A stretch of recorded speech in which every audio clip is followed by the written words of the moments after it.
네, 포트폴리오 AS 시간입니다. 전문가님께서 매주 금요일 날 전략 주신 종목에 대해서 앞으로도 어떤 전략이 필요할지 이야기 나눠보겠습니다.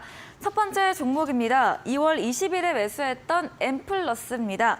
2차 전지 파우치형 배터리 종목으로 실적이 늦게 반영되고 지난주 AS 때 보유 의견으로 다시 반등할 것으로 예측 주셨고요. 이번 주 월, 수 급등이 나오고 특히 수요일 날 15% 급등을 나왔습니다. 오늘은 좀 조정을 받고 있는데 엠플러스 계속해서 장기 보유 관점으로 가져갈까요? 네, 이번에 200억대 그 장비 수주 계약이 드디어 나왔죠. 네. 제가 이제 이게 봄이 지나고 나면은 장비 수주가 나타날 거다. 네. 특히 하반기가 꽤 장비가 수주가 나올 거다 이렇게 말씀을 드렸죠.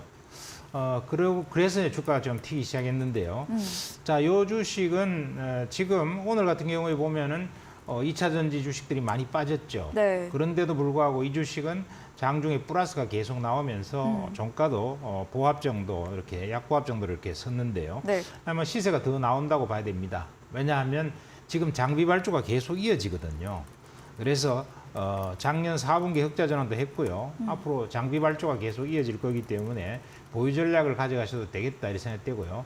충분히 더 높은 가격에서 팔 수 있는 그런 시간이 된다. 전번에 원래 목표 가격은 15,000원이었어요. 네. 15,000원이기 때문에 3일 전에 목표 가격을 돌파했죠. 네. 그래서 목표 가격에 뭐 파실 분들은 파셔도 됐겠고요.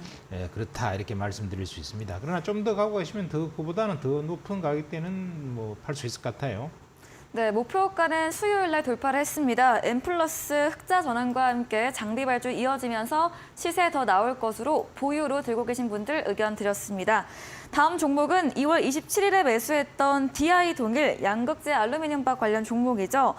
장기 보유 관점으로 역시나 이 종목 주셨고 실적 증가 나타날 것으로 의견 주셨는데 어제 오늘은 또 같이 2차 전지 조정 받으면서 빠지고 있습니다. 어떤 전략 필요할까요? 네, 2차 전지 쪽에서 실적도 상당히 견조하고요. 네. 그다음에 이 양극재에 들어가는 알루미늄 박을 만들 수 있는 기업이기 때문에 시장성도 좋다, 섹터도 좋다 이렇게 말씀드릴 수 있습니다. 1위인 그 삼알루미늄이 1위인데요. 그거는 우리 VIP 정방 회원님한테 이렇게 말씀을 드렸고 네. 이번에 2등하는 요 종목을 추천을 드렸는데 이것도 시세가 꽤 낮죠. 꽤 많이 났는데 이것은 25,000원대 목표치를 했기 때문에 목표치는 이미 훨씬 돌파되어 있습니다. 네. 그러나 이게 실적이 앞으로 계속 좋아지는 그러한 섹터이기 때문에 이런 주식은 뭐 조정도 최근에 좀 받은 상태이기 때문에요. 보유하셔도 무리가 없을 것 같습니다. 지난 한 3, 4년 동안 계속 실적이 좋았었거든요. 그래서 꾸준히 원래 이 양극재 알루미늄 박이 아니라도 실적이 참 좋은 그런 기업이기 때문에 아주 견조한 모습을 보이는 주식이다. 그래서 뭐 쉽게 팔 필요는 없다. 이렇게 생각이 들고요. 지금 뭐 조정받는 모양대를 봐갖고는 이 조정이 끝나고 나면 또 한 차례 시세는 나올 거다. 이렇게 생각이 됩니다. 네, DI 동일 조정 후 상승 예상해 주시면서 목표 수익률 역시 이미 돌파했지만 실적이 계속 좋아질 회사로 장기 관점으로 보유로 의견 주셨습니다. 다음 종목은 3월 20일에 매수했던 EG입니다. 지난주 AS 때 이제 반등할 때 정리해보는 의견 주셨는데요. 월요일, 화요일 날 반등세가 나왔습니다. 어떻게 보실까요? 네, 이지는 전번에 말씀드릴 때요. 네. 요거 하면 또 사고 싶다 이런 얘기 한마디 했죠. 네.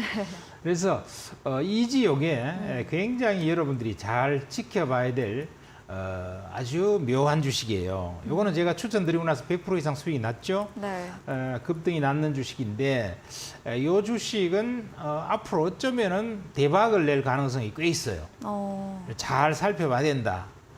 우리가 전번에 목표 가격 15,000원 이미 뭐 훨씬 돌파돼 갖고 22,000원도 돌파가 된 종목인데 그러나 장기적으로 보면은 어쩌면 대박이 된다. 어쩌면이라는 뜻은 어쩌면 대박이 안 될지도 모른다. 이런 얘기죠. 참 어려운데요. 대박이 될 수도 있고 안 될 수도 있는데 이게 왜 이러냐 하면은요. 이 회사가 고순도 산화철을 만들어서 세계 시장 1위를 지속하는 회사예요. 고순도 산화철은 그렇게 뭐 매출이 어마어마하고 이런 건 아닙니다만은 어쨌든 세계 시장 1위라는 것은 대단한 거죠. 그런데 여기에 이제 수량이 많이 들어가진 않아요. 세계 시장 1위지만. 그런데 요 기업이 만일에 지금 LFP라는 거 들어보셨나요? LFP 네. 배터리. 네, LFP 배터리. 요게 이제 NCM 배터리가 지금 3원기 배터리가 기술이 좋고 이러는데 네. 이게 좀 가격이 좀 사면서 가격이 아주 사면서 화재 안정성이 더 높은 쪽이 LFP입니다. 그런데 요 LFP에서 요게 앞으로 LFP가 대세가 좀 된다면 물론 이제 NCM이라고 하는 이쪽 3원계도 대세의 자리는 놓치지는 않을 겁니다. 그게 워낙 또 효율이 에너지 밀도가 높기 때문에. 그런데 그게 이제 좋아지면서 지금 가격이 굉장히 싸고 화재 안정성이 높다 보니까 LFP도 쌍벽을 이루면서 앞으로 대세가 된다고 하면은 네. 이게 이지에는 대박이 터지는 거예요. 근데 LFP가 만일에 이제 가격이 아무리 좀 싸다고 하지만 무게가 좀 무겁고 특히 LFP의 최대 단점은요. 겨울철이 되면은 갑자기 갈 수 있는 거리가 반으로 뚝 줄어버려요. 만약에 한 500km 달릴 수 있었다. 그런데 겨울철에 LFP 배터리를 딱 놓으면은 겨울철에는 뭐 500km 가던 게 250km 못 간다. 이래 되니까 얼마나 불편합니까? 서울에서 부산까지도 못 간단 말이에요. 그랬을 때 이제 LFP가 과연 잘 될까 의문사항이 많았습니다. 그러나 그런 단점을 좀 해결을 한다면 네. LFP도 NCM과 쌍벽을 이룰 수가 있죠. 그렇게 되었을 때는 LFP가 시장이 굉장히 커질 수가 있을 텐데 그렇게만 되면은 이지는 대박이 터지는 거예요. 네. 왜냐하면 그 LFP에 고순도 산화철이 들어가야 돼. 수량은 작지만 이게 워낙 대세가 되면은 굉장히 많은 수량이 되죠. 네. 그러면은 이 회사는 굉장히 커질 수가 있어요. 그래서 굉장히 중요한 포인트를 갖고 있는데 과연 LFP가 NCM만큼의 상벽을 이룰 만한 대세가 될까 안 될까? 이게 아리송한 거죠. 네.